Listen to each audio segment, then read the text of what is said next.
Yesterday, it was reported that Trump will send 3,000 more soldiers to the Middle East. Today, he announced that he's sending 1,000 paratroopers there. And it certainly appears that he is gearing up to have American boots on the ground for a senseless and dangerous war that Congress never authorized, that the American people do not want, and that will waste hundreds of billions of dollars of taxpayer money and skyrocket costs for Americans right here at home, all the while killing innocent civilians in Iran, in Lebanon, and displacing millions of people across the Middle East. We have already spent $30 billion on this war.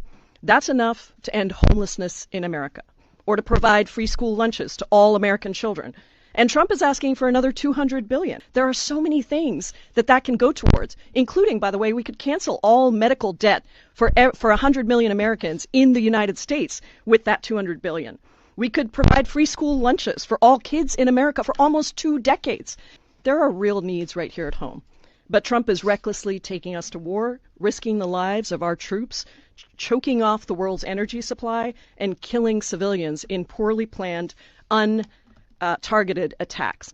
नाज़रीन, इस वक्त हमारे साथ Paul Fritz हैं, senior career diplomat हैं, state department में सर्व कर चुके हैं। उसके अलावा यूरोपियन सिक्योरिटी, यूरोपियन अफेयर्स पे एक्सपर्ट हैं। मल्टीलैटरल डिप्लोमेसी पे इनकी काफ़ी ग्रिप नज़र आती है। आर्म्स कंट्रोल में इन्होंने बहुत काम किया है। Former career diplomat, state department में बता दिया। सीनियर एग्जीक्यूटिव पोजीशन पे रहे नेटो के अंदर और डायलॉग में शामिल रहे, चाहे वो यूक्रेन के ऊपर हो, और IAEA को इन्होंने लीड किया, स्पेशली जो न्यूक्लियर प्रोलिफरेशन का मामला था यूक्रेन और सेंट्रल एशिया पे। इनका बहुत ज्यादा ग्रिप और बहुत ज्यादा तजर्बा है। Thank you, Paul, for your time for our show. Paul, my question would be, is United States America is going to attack Khark Island of the Iran? And if it is so, it means third letter of escalation would be there. And I have two very important evidences. One, Nancy Mess, the Republican congresswoman from South Carolina, she said that administration is preparing for attacking Khark Island, and that would be very dangerous for American new generation. And second is Mohammad Bakir Kalibaf, the Speaker of Iranian Parliament. He also indicated that America is going to attack this island, and one Arab country is assisting America in that direction. So what is your understanding? Is America going to escalate the war? I think that remains to be seen. I think we've also had many signals over the past days, perhaps even the past 2 weeks, that President Trump's preference would be to de-escalate the war and find a way to bring American military involvement in the conflict to an end.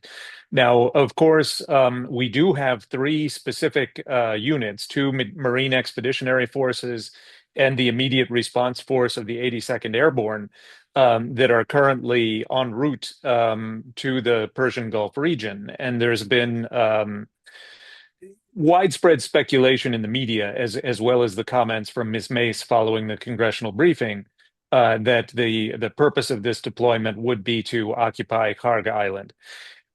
It's unclear in military terms what that would accomplish, because it's, given the geography, it would provide an additional point of leverage vis-a-vis the Iranian regime by handicapping their ability to export oil. But it would not serve the immediate purpose of reopening the Strait of Hormuz.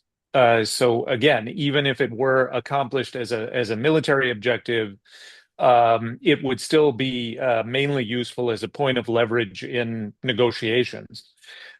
So it's unclear that the decision has been made to move forward with an operation like that. These are relatively small units. I think the total among the 3 would be about 6,000 troops.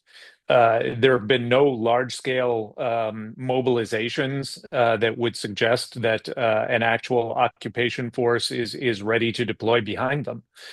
So again, it's unclear in terms of what military objective could be achieved through this. Thank you, Paul Fritch. But question is that in the past, if we see the track record of American attacks on various countries like Afghanistan, Iraq, I mean, easily they captured the land, but it was very difficult to maintain it. It was very costly. Yes. I mean, trillions of dollars Americans they spent over this, and now American economy is facing problem. So, do you think, I mean, several Americans, including members from mega constituency, especially Tucker Carlson and like Joe Kent, recently part of American administration, they are opposing this war. Would American economy and the internal politics allow President Trump to further escalate this war? Well, President Trump is in his second term. He's ineligible to run again. So he personally is somewhat insulated from public opinion and has shown a willingness both domestically and internationally to do things that are not consonant with public support. That said, it is very unusual for a president to engage in a military operation of this scale without some effort to lay the groundwork by explaining to the public what the objectives are and why American forces are being placed in harm's way. And here, President Trump has two particular challenges. One is the immediate effect that this conflict and its effect on the world energy markets is going to have on the American economy in ways that are very tangible for voters heading into the midterms. And these are not effects that will be immediately turned off. If the Strait of Hormuz were reopened tomorrow, there would still be lags in supply chains for fertilizer, for agriculture, for food. It would still have inflationary effects that will most likely linger through the midterms. And of course, if there's escalation, if we see the kind of thing that we started to see last week with the Israeli attacks on the South Pars gas field, the Iranian retaliation against the Qatari liquefied natural gas facilities, then the order of magnitude of those economic effects becomes greater and greater. The second problem that President Trump has in particular is that he was elected with a very fragile and very diverse coalition that included both traditional Republican hawks, who frankly have been lobbying for some sort of military confrontation with Iran for a very long time, but it also included people who might have been sympathetic to military operations in general, but very skeptical of getting involved in complicated regime change efforts in the Middle East. And it also included outright isolationists who don't want to see the American military get involved in other countries' business. Mr. Kent, you mentioned, is a problematic figure in many ways. It was controversial when he was named to his previous position because of his indulgence in various conspiracy theories related to the January 6, 2021 attack on the Capitol, his associations with various white supremacist figures in the American media. But he does retain credibility within Mr. Trump's base. There is no doubt that he is a diehard supporter of the president, and he comes at his position from that perspective. He's also seen by the president's supporters as someone who, by virtue of his position, has had access to the most highly classified security briefings and probably knows what he's talking about when he comes to these conclusions. So there is skepticism within Mr. Trump's base with regard to this operation in general. And should it escalate to the point where we have American boots on the ground and American soldiers are actually soldiers, airmen, Marines are actually on Iranian territory, whether it's just Karg Island, whether it's other Iranian territory, I think that opposition will grow, and I think that's what you saw from Ms. Mace yesterday. Actually, when I am asking this question, because even more people they are opposing this war. For instance, Vice President J.D. Vance, who does not agree with this war and the escalation of this war. Similarly, General Dan Ken, who is leading American armed forces in Pentagon, he also had a different opinion. Anyway, how do you see, because you remain in a State Department, I mean, you have a good experience of making American foreign policy. As a student of American studies, we find that always Americans, they have a very rational policy-making process, especially we quote Cuban Missile Crisis decision-making process under President Kennedy. But at this time, we see that the personal instinct, the individual source is more leading the foreign policy rather than going through a process, taking feedback from Congress, from State Department, and even from Yes. Pentagon. So how do you see this very decision making of initiating war against Iran? Well, I think we see this as the latest example, but not the first one, of a strategic policy making process that has broken down. That the very formalized, inclusive, transparent policymaking process that we've become used to within the United States, that our allies and partners have become used to abroad, simply does not exist within this administration. And I think we've seen that since the dismissal of the former National Security Advisor, Mr. Waltz, last May.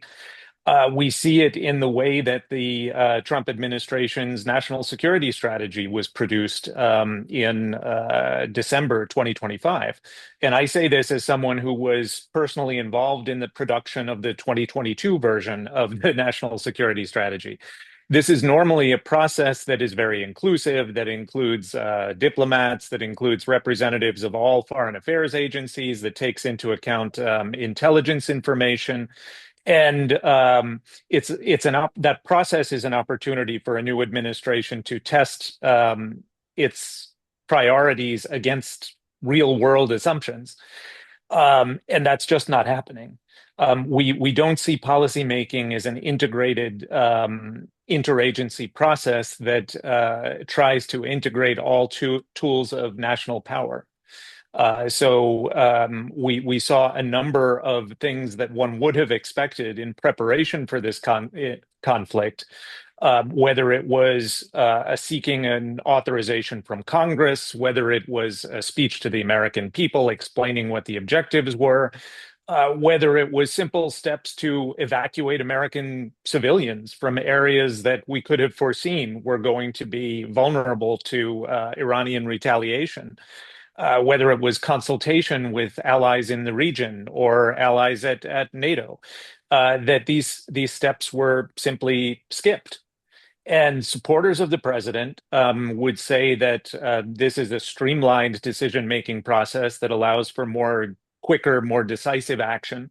But it also fails to take advantage of the tremendous assets that the American national security structures offer. The diplomatic resources, the intelligence resources, and the end result can risk being a poorly planned operation that has not thought through all of the second and third order effects. Paul, can you tell me if we have a cost benefit analysis of this decision making in the American administration?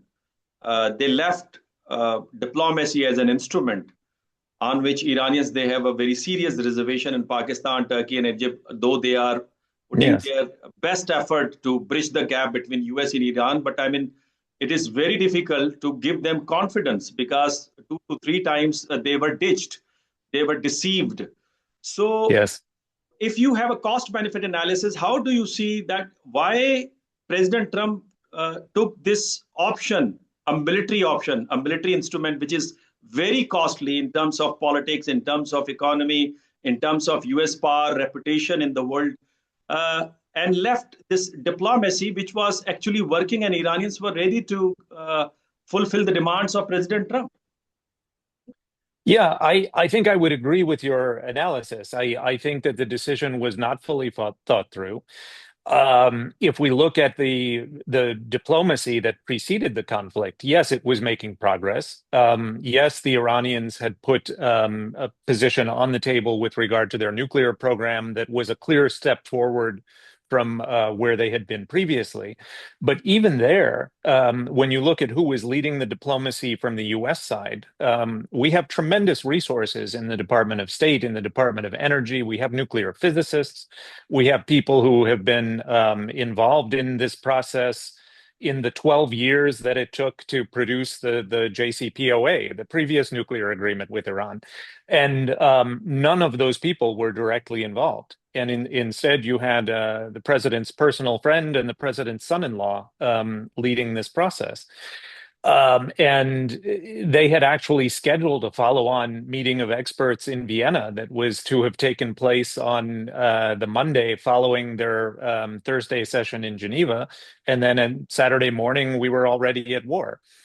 And there have been different explanations for this. I think Mr. Rubio has come out and said that that Israel had informed us that they were going to attack Iran in any case, and that if Israel attacked, that there was a fear that the Iranians would retaliate against U.S. bases throughout the region. So it was better to get out in front of that and join the attack.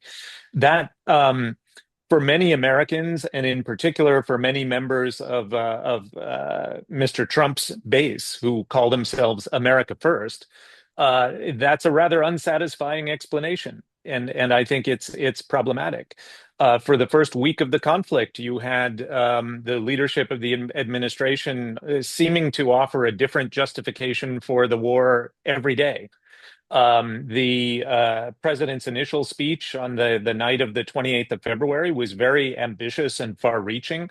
He was calling upon the Iranian people to rise up and overthrow their government. They've backed away from that considerably. And as the longer the conflict has gone on, the more evident have become differences in fundamental objectives between the U.S. side, the Israeli side, and now the Arab Gulf states that have been pulled into this conflict. And this was not carried out as a true coalition effort that would attempt to reconcile and reach compromises among those objectives before the military campaign started. So what you have is a cycle of improvisation where the U.S. is reacting to events day by day and trying to adjust its approach. And yes, states like Pakistan, like Egypt, like Turkey, I would add Oman to that list, are trying to bridge this gap and create some space for a negotiated settlement, because the longer this conflict goes on, the greater the risks of escalation and long-term damage to the world economy. Paul, do you think this trial and error approach would benefit America? Already lost. America has received a very high cost of this war. Yes. Anyway, do you trust this process that Pakistan is carrying on between United States, America, and Iran? And do you think that Israelis would not try to sabotage it again because they want chaos and instability in the Middle East, and they want to weaken Iran as much as possible? Well, I think what you're starting to see is that the U.S., despite the periodic bluster from Mr. Trump on his social media accounts, from Mr. Hegseth in his press briefings, I think ideally the U.S. would like to wrap this military operation up as soon as possible, to declare that the objectives have been met, that the Iranian nuclear program has been further set back, the ballistic missile production capacity has been destroyed, that the ballistic missile stockpile has been depleted, the drone stockpile has been depleted, the naval capacity has been degraded, and that's what we wanted to achieve. The Israelis are somewhat more ambitious than that, and I think they see Iran as a long-term existential threat and would like to disable the Iranian state, and if that means promoting internal conflicts and civil war and ethnic divisions within Iran, they're willing to do that. I think you've seen at several stages over the past 3.5 weeks, instances in which Israeli airstrikes have targeted people with whom the U.S. had said it wanted to negotiate. So you've actually seen these objectives come into direct conflict on the battlefield. And then you have the Gulf Arab states who didn't want this conflict in the first place, but now that they're there, would ultimately like to see an actual transfer of authority within Iran, would like to see an Iran emerge that is stable and well-governed and perhaps in its foreign policy more aligned with them, but also able to stand on its own and serve as a counterweight to Israeli interests. So you have these three key groups of players who are pursuing parallel but not completely identical objectives. And then it's into that situation that Pakistan or Egypt or Turkey or Oman will step as a potential mediator.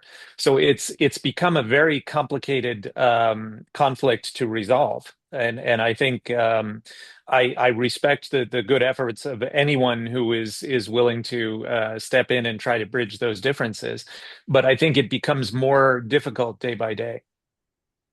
My last question is that how this dust will be settled in your viewpoint. What sort of possible scenarios you can sketch? For one, it may be, I mean, this war may be managed with a dialogue which is carried on by Pakistan, Qatar, Turkey, and Egypt.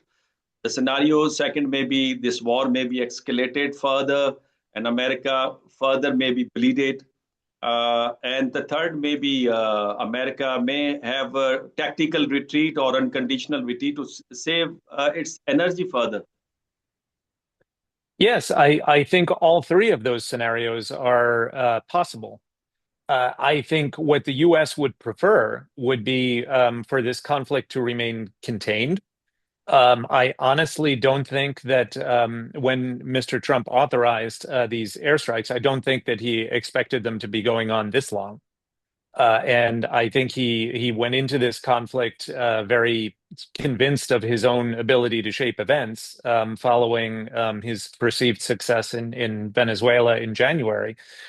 But yes, any of those three scenarios could play out depending on what happens over the next days and weeks. Thank you very much, Paul Fitch, for your time and for your analysis. In fact, your analysis has enlightened us regarding the current situation. And in future, inshallah, again, we will invite you in our show. Thank you very much for your time. Thank you.